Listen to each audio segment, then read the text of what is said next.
Friends, कैसे हैं आप सब। स्वागत है आप सबके देहाती भोजपुरी लोकगीत चैनल पे। तो आप सबके बीच में मैं एक लाचारी गीत सुनाऊंगी, तो वीडियो के एंड तक बने रहिएगा। वादा है कि आप सबको देख के बहुत ही अच्छा लगेगा। बारहो बरिसवा पर पिया घर आईनी से बरतर लावे जिरवा घनिया हो लाल से बरतर लावे जिरवा घनिया हो लाल। अमले धावेली ढई से पीढ़ई बहिनिया गंगा जल पनिया हो लाल बहिनिया गंगा जल पनिया हो लाल। धनी ले धावेली पचरंग बेनिया वाली होले तो बोली हो लाल बेनिया वाली होले तो मोइली हो लाल।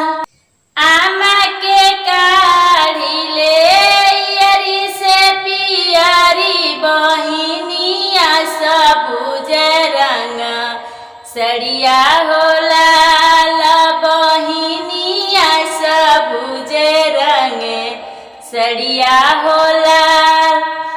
धनिया के काढ़े ले फटैलू गरिया लिहले तो वैली हो लाल लुगरिया लिहले तो वैली हो लाल।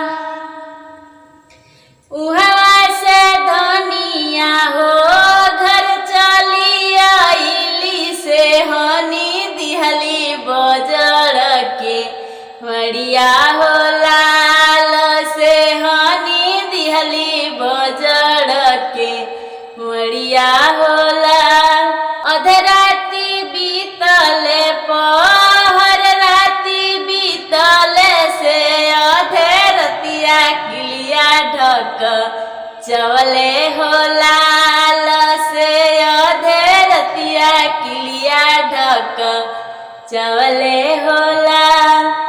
दूर दूर कुकुरा रे दूर दूर बिलरिया से दूर दूर सहरिया सब लोगवा हो लाल से दूर दूर सहरिया सब लोगवा हो लाल। नहीं हुए कुकुरा हो नहीं हा बिलरिया से मन घर के भी यहुआ हो लाल से मन घर के भी यहुआ हो लाल। खोल